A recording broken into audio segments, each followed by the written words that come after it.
I may not like it anymore, or I may not listen to it anymore, but I realize the merits of that debut album. Sure, it has its place. Those follow-ups were weak. Welcome to Music Musing. Every once in a while, my brother George and I would have these conversations about music. Music is our passion, and it's a huge part of our lives, and we decided to share those conversations with you. So if you love music, sit back and enjoy this podcast.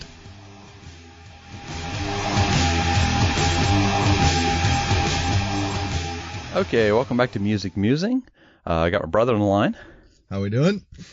Good, and I have technically our first guest and our first repeat guest, Pete Pardo, on the line. How you doing, bud? Hey, guys, how are you? And he is from seaoftranquility.org. Did I get it right that time? You did. Good. You were on a couple episodes ago. I appreciate it, you coming back, because this is kind of it's kind of a two-parter. We wanted to have you on because of your knowledge of this kind of area as well, kind of fill in some gaps that where we miss. But again, seaoftranquility.org. There's a good explanation in the last episode of exactly what you do, but it's music review of more of the metal prog area, correct? Yeah, metal prog, jazz fusion from all eras. Reviews. Interviews, live concert reviews. We also have a YouTube channel where I just kind of sit and pontificate on all sorts of crazy topics. You can use the word rant. You can use the word rant. Yeah, rant. I rant. All sorts of stuff. So I do reviews on there as well.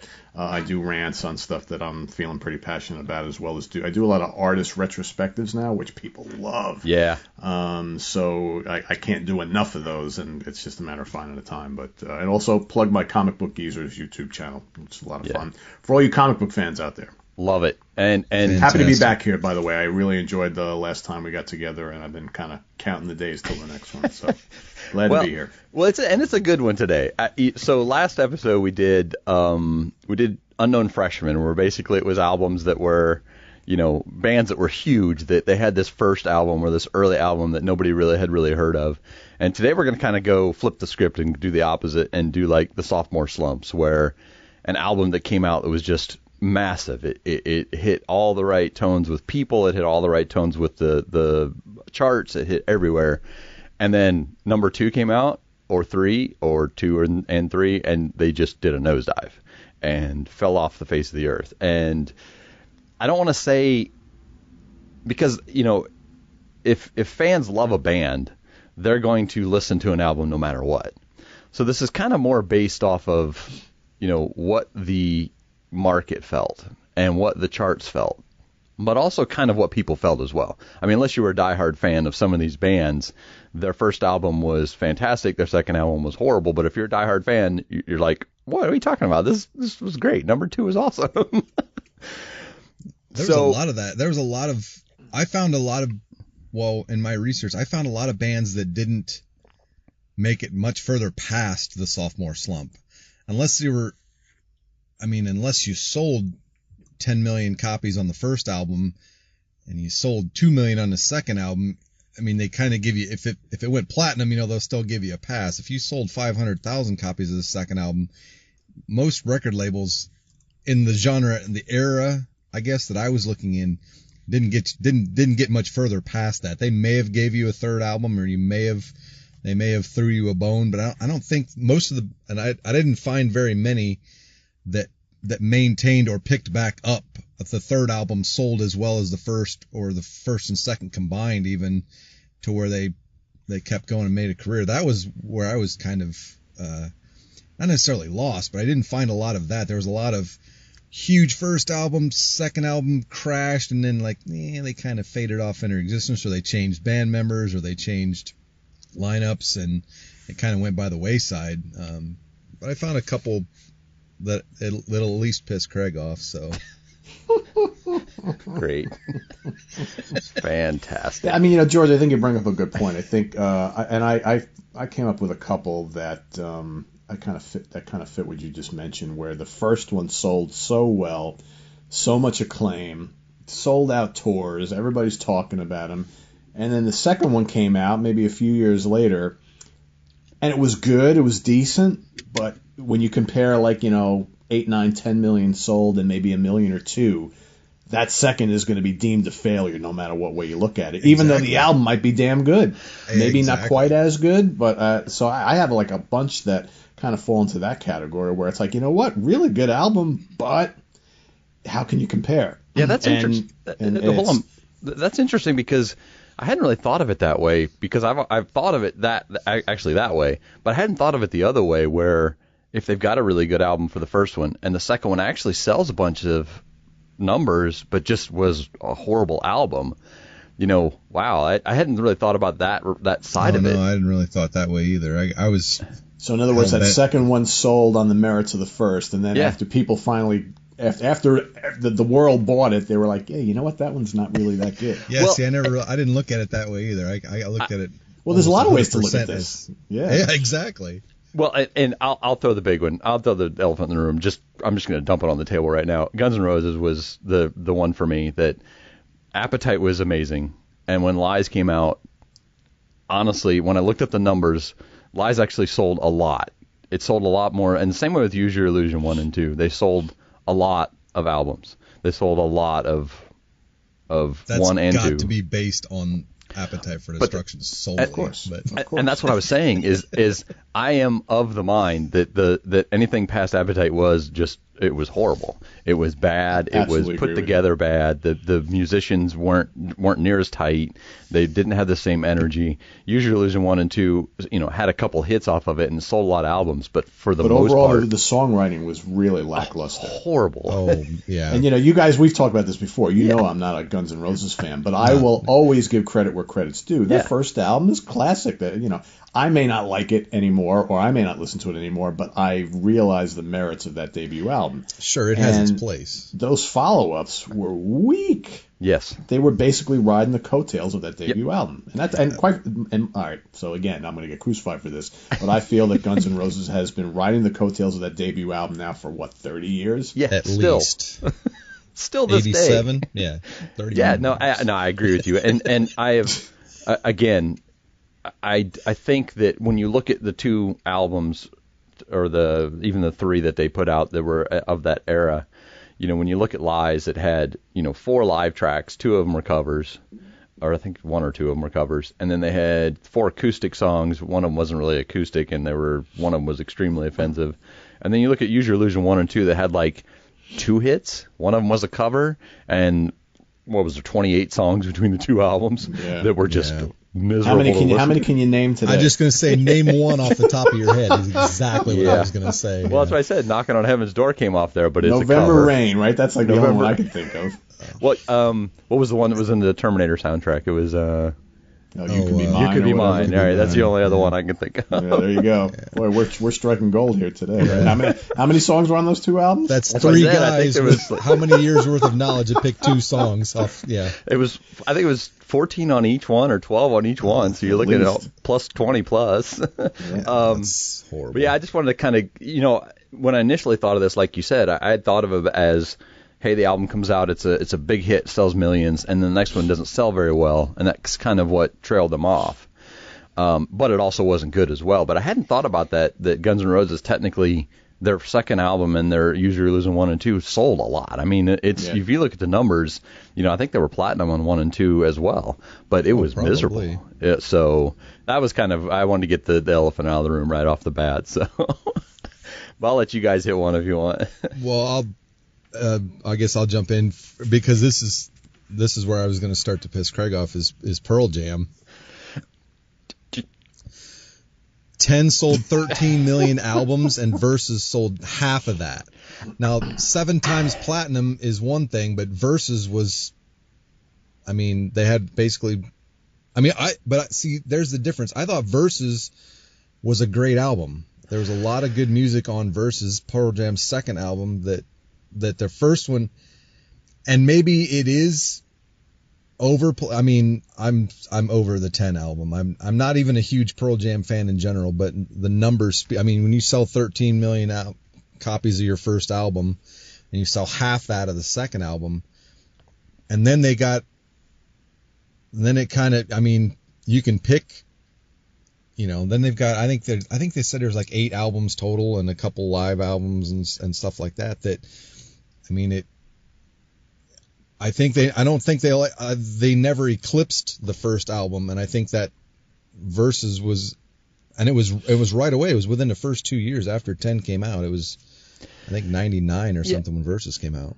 And I don't think you're pissing me off, because I actually wrote it down and then deleted it, and because I thought it's not technically a sophomore slump, because there were a couple really good songs off of it.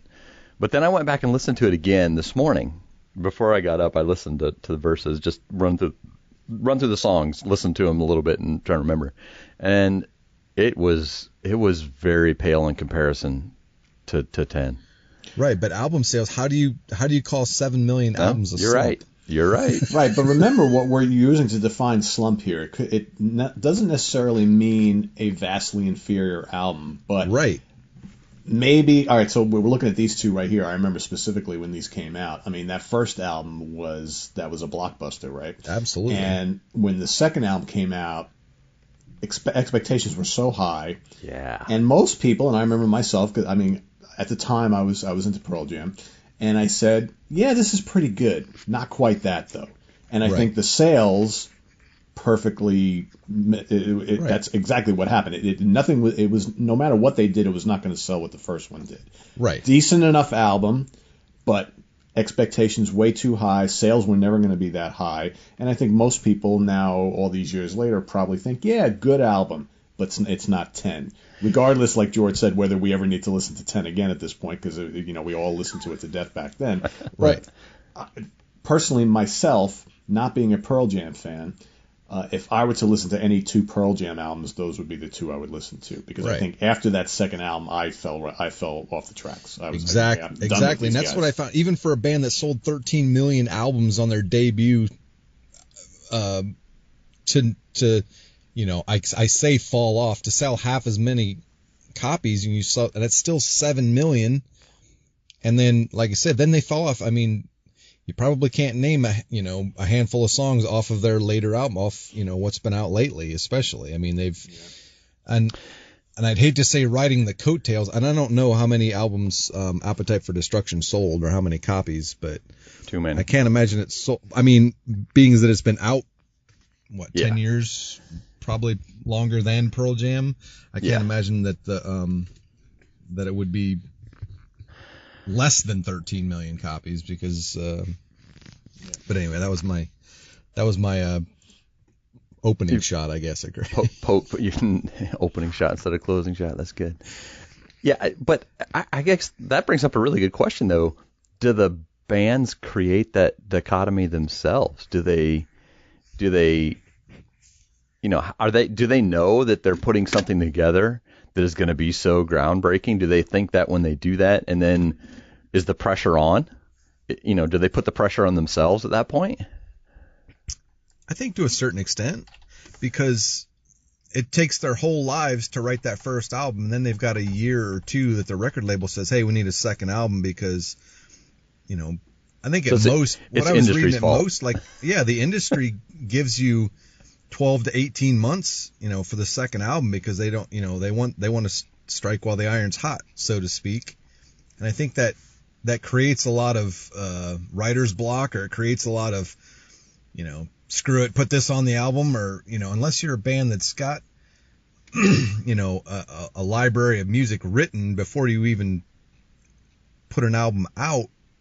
I think that does put a lot of pressure, and that mental thorn of sophomore slump, because everybody has it, so to speak. Yeah. Well, Pete, that'll actually bring up a good question that I could ask you. You might be able to help us with this a little bit. Bands like Led Zeppelin, what were the time frames they had between 1, 2, and 3? Oh, months. We're looking at a different time period. In the late 60s and throughout the 70s, bands were putting out 2-3 albums a year. So what basically Zeppelin 1, 2, and 3. In fact, that's such a great question, only because yesterday I was listening to a very famous bootleg, and I know I'm not recommending bootlegs here, but a very famous Led Zeppelin bootleg called Blueberry Hill. It's recorded at the Forum in 1970. So I just got that recently because it's such a legendary bootleg, and I'm like, I got to get a copy. So I bought a copy, and I was listening to it in the car yesterday. And at one point, Robert Plant is talking into the microphone in between songs, and he's like, yeah, we're going to play a little acoustic song off our brand new album that's coming out in a couple weeks. And he's talking about a song from Led Zeppelin 3. This concert was recorded in early 1970, and they released their first album in early 69. So I'm like, so literally 3 albums in the span of not even a year and a half, and that was the norm back then. Yeah. So it's a totally, so if you fast forward 10, 15 years, things didn't work like that anymore. So you basically had new album, maybe some touring, and then if you're lucky, within 2 years you'll get a follow-up, as opposed to the schedule which most bands did, which was album, tour, album, tour, and all constant, no break whatsoever. And they would go into the studio and they would literally pump out a new album in a matter of a couple of weeks to maybe a month. You didn't start hearing about albums taking 6 months, 12 months, a year and a half, till probably like the mid-late 70s. That's when that all started. So, different time, different way to do things back then. It's changed so much over the years. Right, and I think that burnt a lot of bands out. I mean, that's why the careers seemed to me seemed to be short-lived. I mean, they were, like you said, album, tour, album, tour, album, tour, and they were gone. Yeah. I mean, there's a handful of bands, obviously, that made it, or there was a resurgence, or now there's nostalgic, where REO Speedwagon was just in town the other night here with Chicago, and they've got to be upper 60s. I mean, no disrespect. I'm okay with both bands or whatever, but I mean, that resurgence is still there. That now it's almost a nostalgic feel, but back then when they were... Use REO as an example to that. So REO came on the scene like probably the mid-70s, right?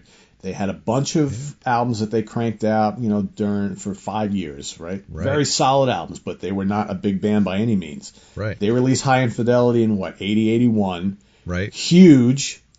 After one more album or two, they were fizzling already. Gone. Yep. Because you just can't do it. And then, basically I'm sure they have, but how many studio albums has REO released in the last 25 years? If any. Probably very few, maybe a Christmas album. But they're out there touring every year. That's what they do now. Most of these legacy bands, they literally burnt themselves out from the whole in the studio and touring thing. Exactly. Now they do the summer circuit, and that is what it is.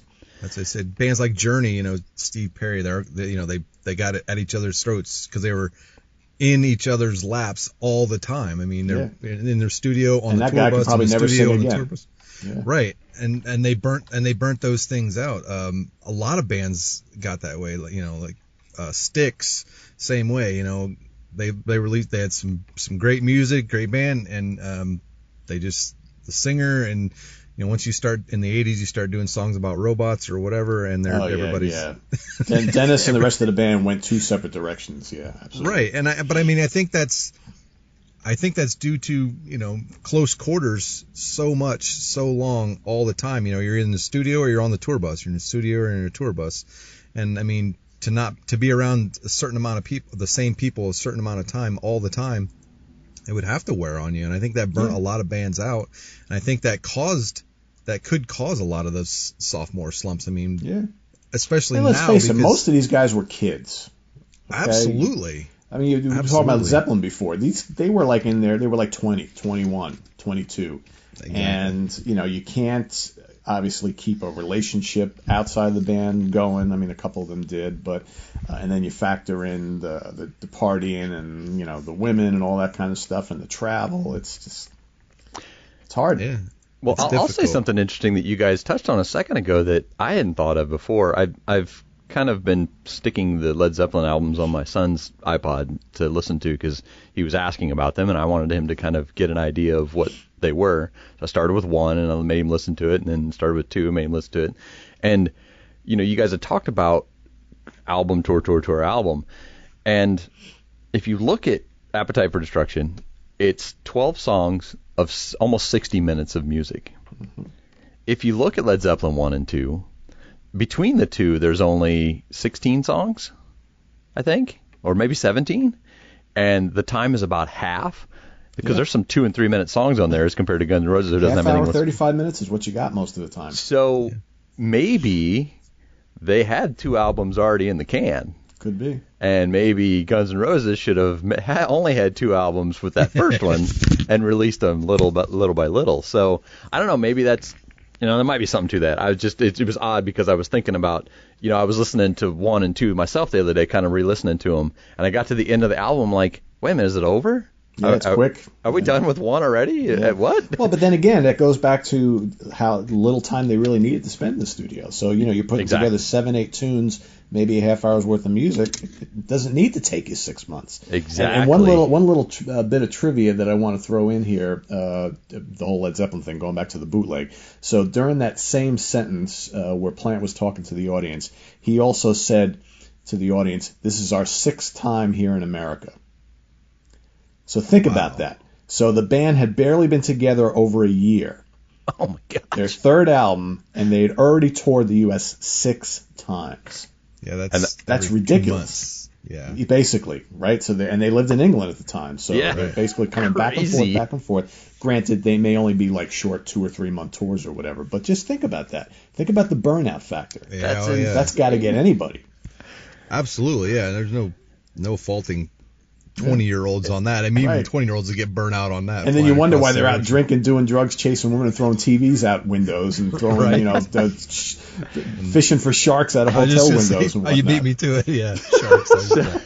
I wasn't going to do that, but so Pete, give me one off your list. One of the ones you got. Well, I got stuff from all eras. If I can mention 2, sure. Because one I want to throw in, I actually didn't have it on my list, but I'm going to bring it up because it comes with the more current stuff. Audio Slave. Perfect example. That debut came out. People were all into that. Yes. Yeah. And it sold quite a bit. And I think that second one came out, and decent enough album. I would put that one more in the Sophomore Slump in that it didn't quite measure up songwriting-wise or anything else. It sold, but it didn't sell nearly as well. And that was almost kind of like the beginning of the end for that band. Did they put out a 3rd album? I don't even remember. I don't think so. I'll look it up while you're getting the next one. But yeah, so that was one example. And another one, which was the first one I chose when we were talking about doing this show. Boston's Don't Look Back. Okay, they took my parting shot now. So now that first one, a mega album. Top to bottom, fantastic songs. It sold 8, 9, 10 million copies. Right. I don't know. I don't even remember.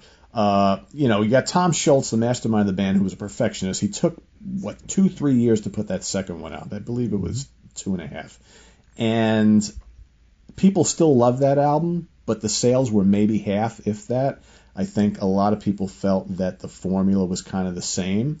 Didn't have as many singles. I listened to both of them back to back today, and I can appreciate Don't Look Back today a lot more than I could, 40 years ago.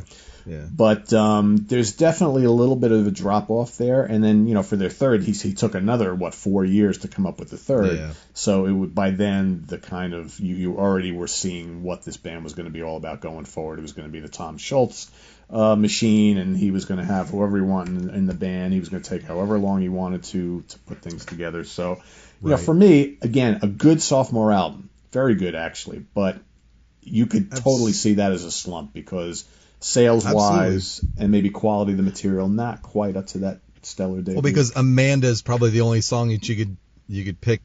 I mean, because if anybody could pick, Cool the Engines or the actual song Don't Look Back, the title track. I mean, it was different. It was about. I mean, it went from rock and roll band and smoking to Cool the Engines, where you're talking about spaceships and stuff like that. I mean, it was the same formula. I think formula with the music, the technology part of it. I mean, Tom Schultz is obviously an MIT graduate and builds his own cabinets. Yeah, and I would never question that, but it kind of got.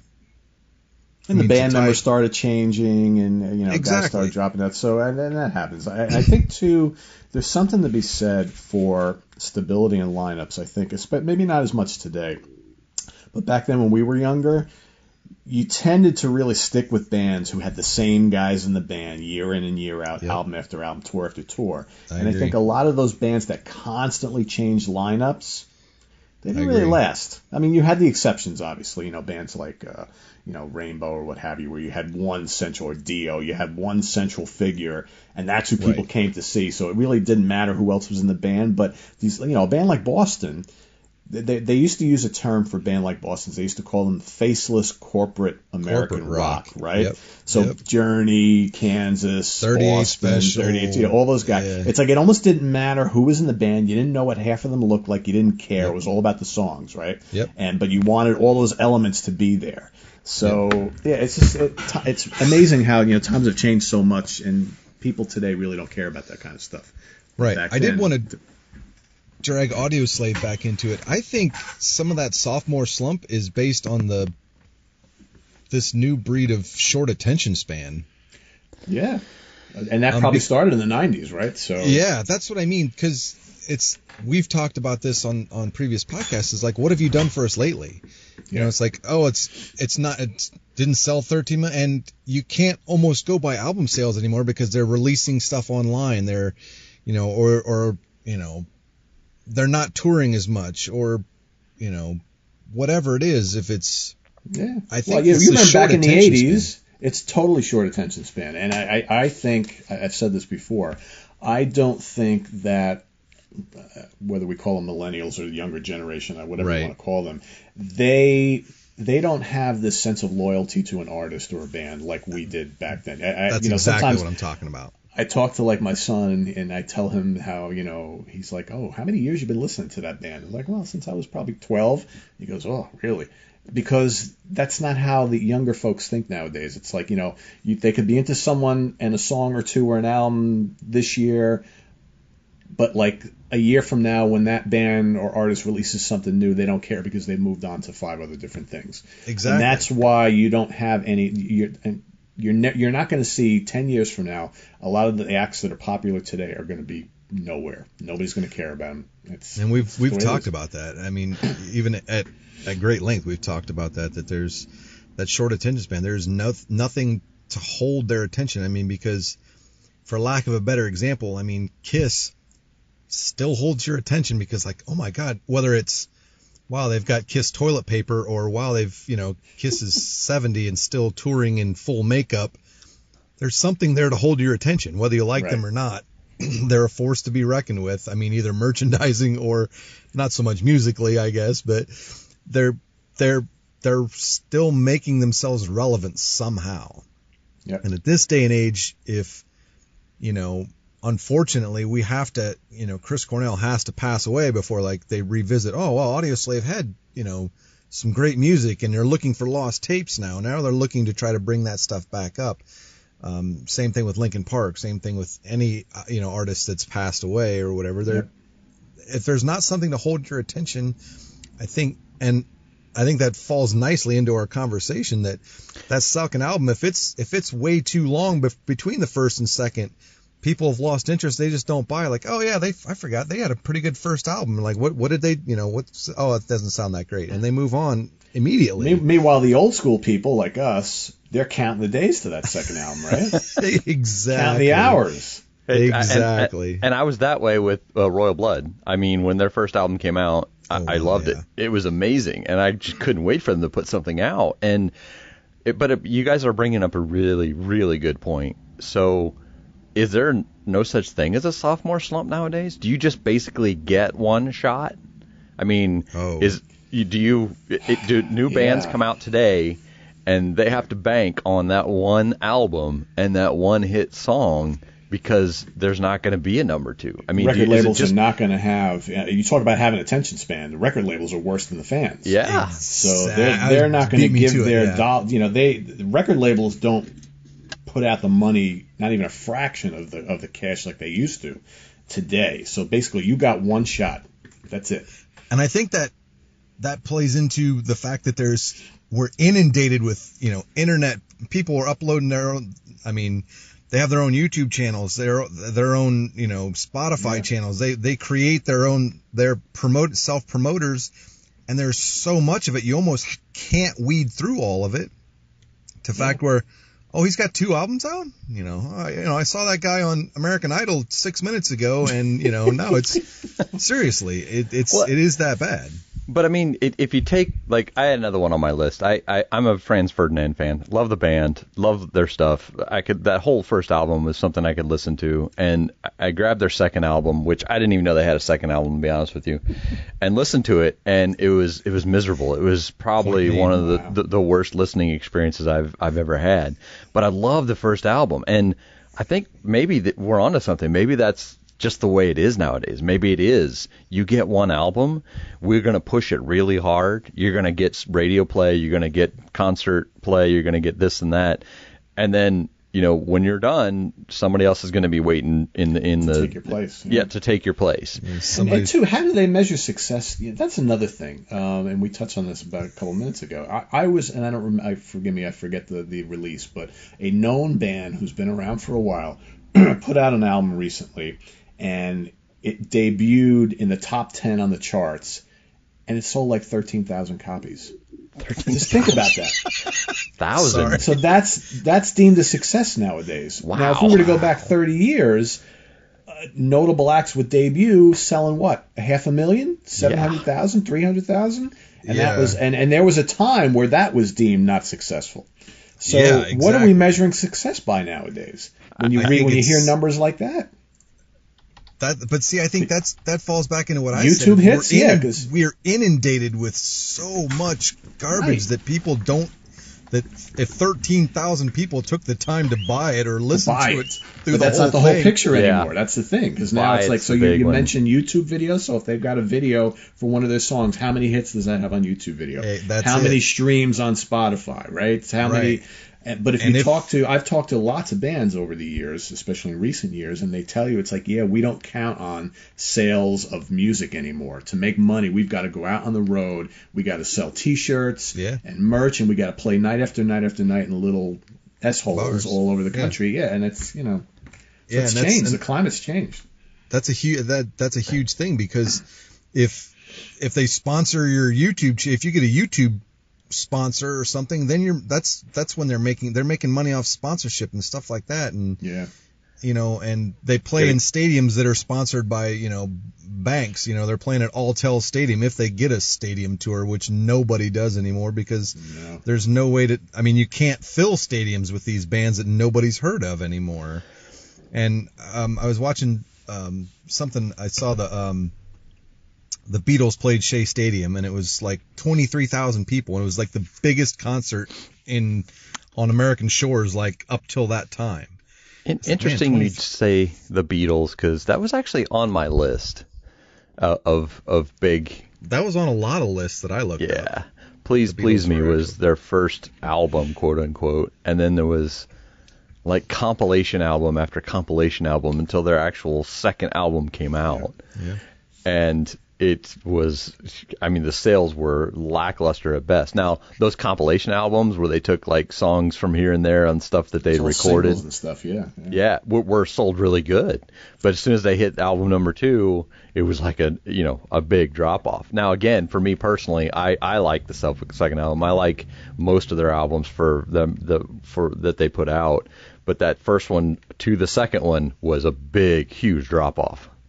I actually recently did a couple shows on my YouTube channel where I taught, you guys have probably watched them, where Dynamite debut albums and no Sophomore Slumps album. I didn't include the Beatles on either, because I really think as an album band, they didn't really hit until their third and fourth and fifth albums. Agreed. Those first couple albums, like you mentioned, they are good, but it was basically collections of singles and tidbits and all that kind of stuff, because they were a singles band way before they became an album band. So I didn't include them at all. And I debated over it, because a lot of people are like, how can you not include the Beatles? I'm like, well, and that's a different formula. Mid-60s, that's a different formula for. I didn't include the Stones or the Who, because they all did the same thing. Yep. They all were mainly singles bands. The Who were the same way, exactly. And I think that the first album the Beatles put out was also very poppy. It was very, upbeat and pop and it's teeny bopper stuff. And you look at the actual second album that came out, not the compilation stuff, and the third, and then you get to like Sgt. Pepper, and you're like, wow, this band is totally warped who they were from with that first album.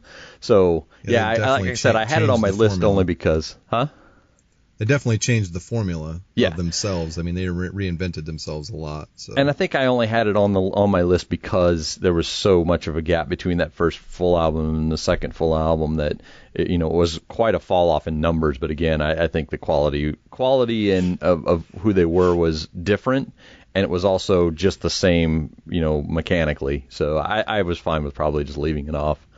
Yeah. Would you have anything else on your list, brother? Oh, I have a couple other ones. I guess I don't know. In the interest of time, I'll get right to the meat and potatoes. The Beastie Boys. See, this is going to be like you talking about, And this is all about numbers. Because Paul's Boutique, I think, is a better album. But License to Ill sold 10 million. Paul's Boutique sold 2 million. Okay, I'll take my biases aside. You're right. The numbers definitely support exactly what you're saying. But it was a different producer, and they took a long time. It was almost 3 years before they released their second album, and I think they were waiting for that Rick Rubin produced License to Ill, and Paul's Boutique was almost a 180. It was still the Beastie Boys, obviously, but it was a completely different sound, and I think that turned a lot of people off.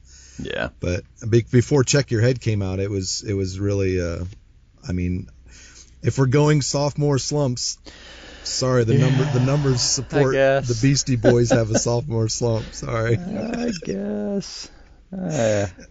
It's like you with Boston. I mean, I knew as soon as it came out of the gate, out of Pete's mouth, that it was going to be I was going to see beads of sweat on your forehead at that point. But I mean, and that does. No, he's right, 100%. The first album was definitely much better, but that does tie into it, though. I mean, our feelings also tie into this idea of sophomore slump. If you look, you could separate the two and say pure numbers. The albums are completely different. I mean, if you're looking at, if you look at actual numbers, 10 million to 1 million is a sophomore slump. Yeah. But if you also look at the other side of it and look at where they hit on the charts, that's another spot you could look at.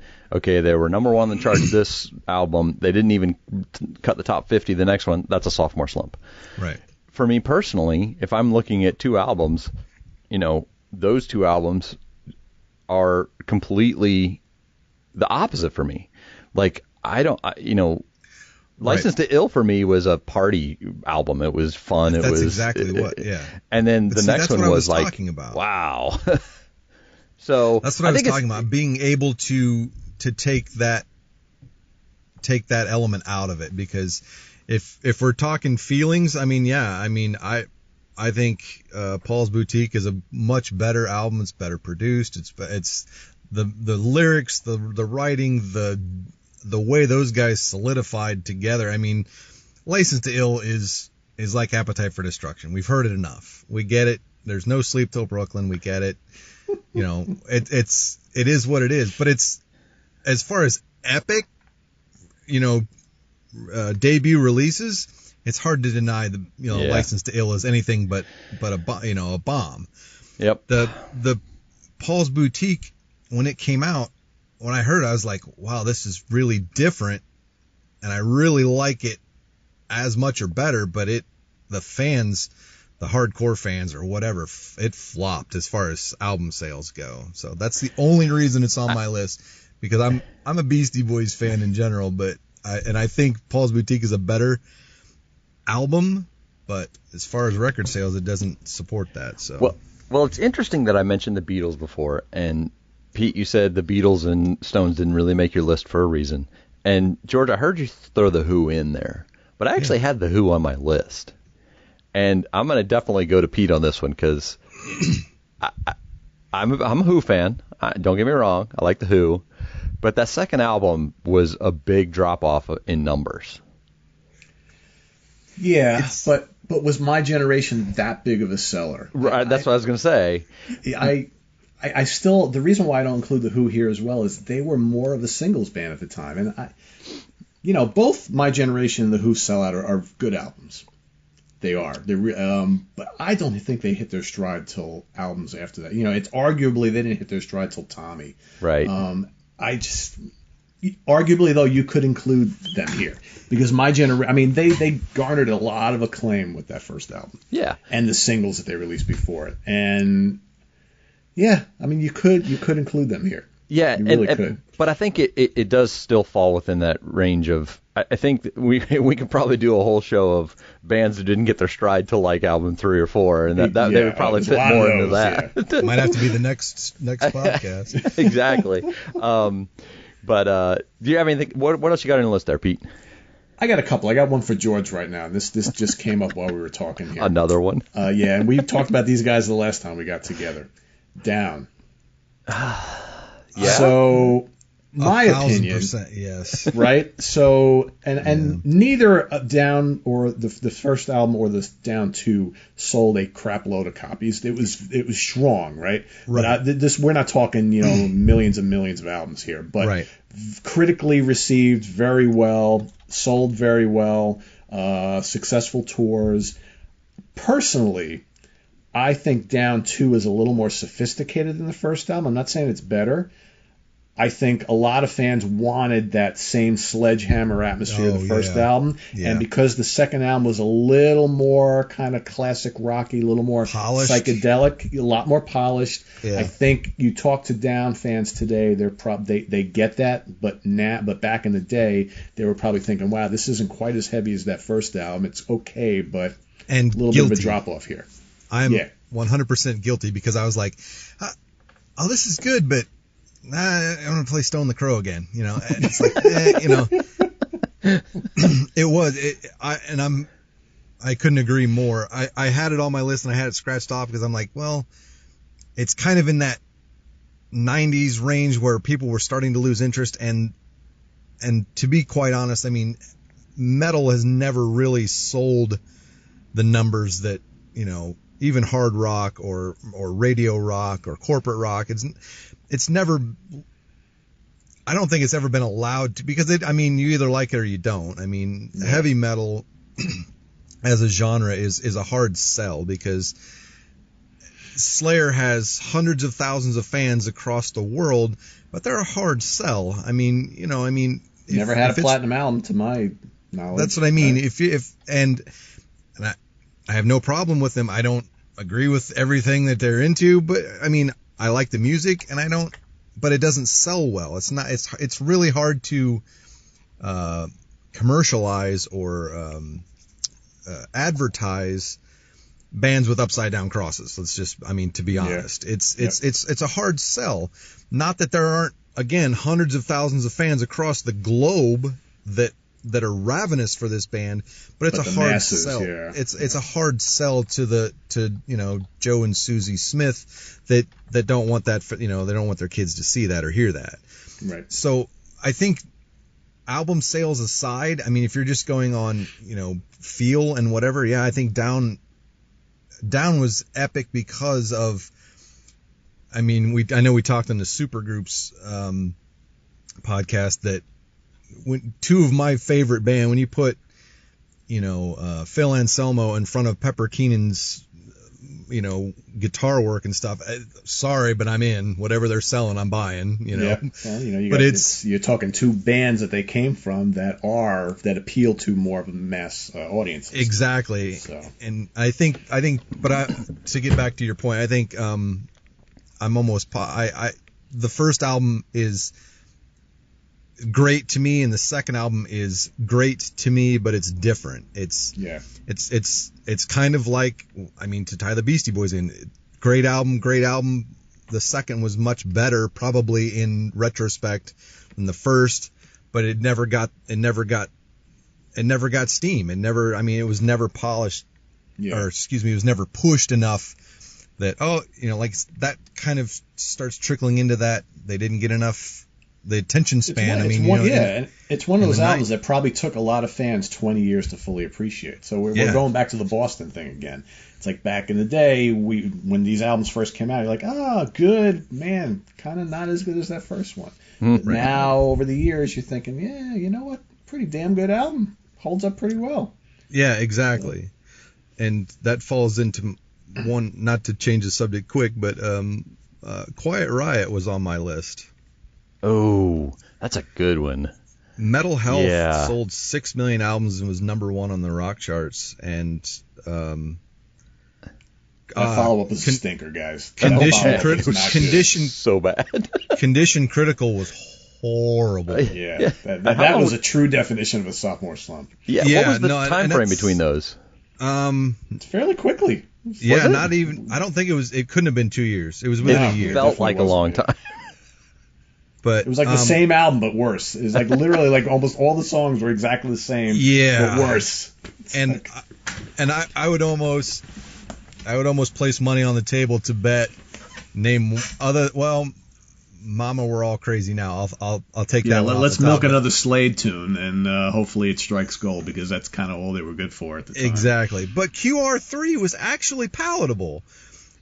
I thought there was some good stuff on QR3. They changed it up a little bit. They got a little heavier. They got a little more, a little darker, I guess, instead of the party rock stuff in the 80s. There was some flashes of brilliance on QR3. But again, that to me was the definition of what this podcast was. 6 million albums, #1 on the charts, Metal Health, and what the hell is that for a second album, Because this is exactly garbage, the thing you and say. you are non-existent because you just said you never even heard QR3. No. And that's what I'm talking about. It's like, I honestly did not listen to another Quiet Riot album till about 6 months ago. They released something fairly recently, and I had to review it, and no better, let me tell you. They got a new singer. Obviously, Kevin DuBrow is no longer with us. I think the only classic member is the drummer, and it's just, guys, you need to give it up. Yeah, just stop using the name. I mean, when Metal Health comes on the radio, it's kind of nostalgic. Oh, that was kind of cool. If you hear it once every 6 years or something, it's all right. But that was my ace in the hole. Because Quiet Riot defined this podcast for me, because it was like they literally it said this. They sold 6 million copies and they were #1 on the rock charts. And then the second one sold less than 1 million, and it peaked at number 15. And that was only because it came out so fast, and it was gone just as fast. So how about Asia? Asia was another one on my list. Wow. Yeah, same. I think the same cusp. I think they're cut from the same cloth. Yeah, I mean that second album, Alpha, got a couple decent songs, but overall, man, pretty lightweight. Yeah, and the sound difference though was really big between those two albums. Yeah, I don't know what the time frame was between those two either, but did they have the same lineup on the second? Exact same lineup. Yeah. Wow. Really? Wow. Yeah. Well, and that kind of leads into mine, because in the 90s, if you weren't listening to Hootie and the Blowfish on the radio, you didn't have the radio on. But that second album, you put that second album on, and it's like, who is this? I couldn't even tell you one song off of it. Yeah, and that first album, every song was a hit, I think, right? Or at least most of them. I think there was like 8. They had 8, in the top 20 off of that first album. You said Hate, right? Huh? You said Hate, right? No. Sorry. No, it's funny because I was in Kohl's shopping yesterday, and one of the songs off the first album came on. I don't even remember which one it was because they were all hits. And I'm like, oh my gosh, I'm talking about this tomorrow. This is Hootie and the Blowfish on like Kohl's speakers above me. But yeah, that second album, I was one of those people at the time that I went out, waited for it, purchased it, sat down and listened to it, and went, holy crap, I just wasted $10. This is horrible. I own a Hootie and the Blowfish like greatest hits collection, and I think 90% of the songs on it are from that first album. So just maybe a track from the second album, a track because I think they released a couple albums, right? And that just goes to show you how direly bad most of the rest of their stuff is. Hilarious. The greatest hits set is basically the first album. That's it. Just a re-release. Yeah. Put a couple bonus tracks on and call it a greatest hits. Yeah. Did you guys have any other things on your list you wanted to hit, or are you guys ready for my? Sentimentally, I had the Go-Go's on my list because Beauty and the Beat sold 2 million and Vacation only sold like 500,000. And I was always kind of a closet Go-Go's fan. I always dug, the girl. Yes, there were the Runaways and stuff like that, but I always dug the Go-Go's as kind of like a pop rock. And I had a thing for Belinda Carlisle was, I guess, the only reason I put him on my list. Who didn't? But the numbers don't lie. Beauty and the Beast sold 2 million copies, and Vacation sold 500,000. I mean, they really fell off the face of the earth after their first album. And I mean, you can still find them on, contemporary, pop radio, or classic pop radio. I mean, but that was the only other thing I had on my list, because I had kind of a short list because there was a lot of. I struggled with this. I mean, I think I started off saying this was that. not easy. I totally agree with you. Yeah, I did. I mean, I was like, everybody's got a sophomore slump. But I was like, not really. You either do or you don't, and it's major or it's like almost hard to find. And the ones that do pop up make for good conversation. That's what's going on. Absolutely. We spent nearly an hour talking about very few albums here. Yeah, no, exactly. really. And it's interesting because, my parting shot was obviously going to be Boston. I was going to throw that at George because I know it's his favorite band, but it definitely fit the title. But if you don't have any more, Pete, I'm going to go for a parting shot real quick. Go for it. Okay. So this is one I'll probably hit both you guys. And I had to go back and listen and see the difference between the two as well, but the Sex Pistols. See, I saw that, and they didn't even register on my. Well, I think the huge difference in this band though was definitely quality of songs and quality of hits. It wasn't necessarily money because the first one didn't really sell a lot anyways. The second one didn't, it sold less, but I think for me it was more, wow, this is something different. This is something like completely different feel, different attitude, and then wow, this next one. I wonder though too if their sophomore album was going to die regardless because that whole punk movement kind of came and went so quickly. Yes. Yeah, and I mean it's met. Punk music has been met with resistance in the United States since its inception. And I don't know why, because I mean for all the bands, all the songs, all the about rebellion and so on and so forth. I mean that's what punk music is about standing up and at the core of it is about resistance or rebellion or fighting the man. And I don't know why that never took quite the hold, because I mean I listened to a lot of punk style bands or even ska music at times, and I don't know why they never took off. But the Sex Pistols, I think the world was talking about them though. I mean right. That's the thing. Craig mentioned before that neither one of those albums really sold a hell of a lot, but man, the world was watching it. You can kind of draw comparisons, like, so if you go back like 5 or 6 years before that, like when Kiss's first album came out, everybody was talking about him. Hardly anybody bought that debut album. And they put out Hotter Than Hell, and even less people bought it. Exactly. So a lot of people thought that was a sophomore slump, even though nobody bought either one of those albums.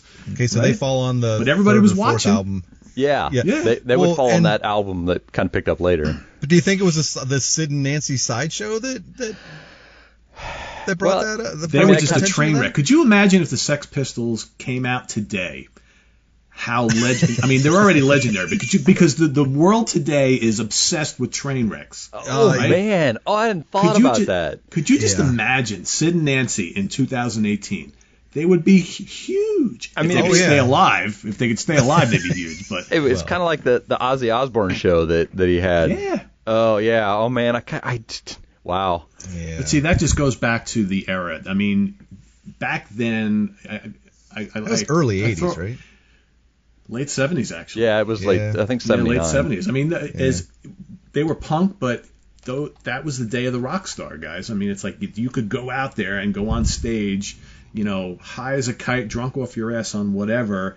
Throwing up off the stage and all that. But that was kind of sexy back then. That was the lifestyle, and people were drawn to that. So whether they bought their albums or not, the world was talking about them, and that was the norm. You don't see that anymore nowadays.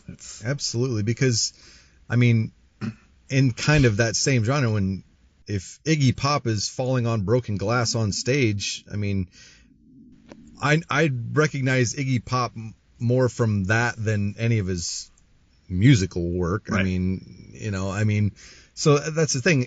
As long as I think back then, as long as you got people talking about you, I think that was half the battle won, because they didn't have the internet, they didn't have all this stuff, and I think that was you had to wear, to go into the 80s, you had to wear assless chaps and do, jump kicks off of your amplifiers to get people to come to your shows, or nobody cared. And the music, and I think the music was secondary to the show back then and all that stuff. But in most cases, once you actually got around to listening to the music backed it all up. Whereas today you want to get featured on TMZ, but nobody cares about your music. As long as you're on TMZ and you're walking down the red carpet at the Grammys wearing God knows what, that's yay. But they're going to follow you. But we do have auto-tune now, so if you can't sing, we can at least fix that. We can fix that, right? Don't worry about it. We'll fix you up in the studio, but just get out there. Make sure people are watching you, falling out of your car, and showing your crotch to the cameras. Exactly. Let's not do that, because that's a whole other podcast. I could do a rant on that, because the auto tune. I smell a rant coming from Pete on the auto tune here for his. No, that truly bothers me, and I strive real quick at the end of this. I strive to find artists with talent. So I'll dig through hours of uselessness to find artists that are, if they strip them down to an acoustic level and they can actually produce, talent, then I'll listen. And I guess in my age, I'm getting to the point now where I don't want to hear this overproduced, auto-tuned garbage anymore. Whether they have a YouTube channel with 12 million hits, I don't care. If you can't carry a tune in a bucket, I don't want to hear it, and I'm on to the next. Absolutely agree. I would rather listen to 4 young kids who sound like Led Zeppelin any day. Go Greta Van Fleet. Speaking of, their sophomore album's coming out, so we'll have to talk about this in a few months. But see, it's actually their first, because the first one's like an EP, I guess. I know, but then they put them both together. Yeah, you're right. So I guess technically it'll be their debut, right? Yeah. But can we call it a sophomore slump if it doesn't sell, though? Yes. Well, worse than I like them. And I'm on board. I think those guys are amazing, and I think I even said this in one of our non-podcast conversations. I really think they ought to embrace the Led Zeppelin thing, because it's not going away. Sorry, they're too close. They're stuck with it, and embrace it. Go with it. If people are, let's be honest. If people are comparing you to, and you're holding, carrying that torch, and it's as good in this day and age, 40, 50 years later, I say run with it. Don't be ashamed of it, or don't try to. I'm sure they're young. They're going to get this. We need to carve our own niche type of thing. We're our own band mentality. But right now, if you want to be popular, you want to sell albums, and they are talented. They are. Everything I've heard is very talented. The world has missed Led Zeppelin for a good many decades, and so I think that's why they're the open arms. They're welcoming them right in, because. And I would much rather be compared to Led Zeppelin than Quiet Riot. That's all I'm saying. That's the best parting shot you could give right there. That's a good way to end the show right there. Hey, Pete, give me some spots where people can find you. Sure. www.seaoftranquility.org. Also look us up on YouTube under Sea of Tranquility Prague. And you can also find me on YouTube under Comic Book Geezers. So. Well, hey guys, thanks for this conversation. This was awesome. I'm sure we'll do it again in the near future, get another podcast together, but I appreciate you guys all being on. Sounds good. Excellent. Thanks for having me. Been a blast as usual. Have a good one, guys. Take care. Right. Bye. See ya. We want to talk to you about music, so reach out to us at musicmusingfeedback@gmail.com.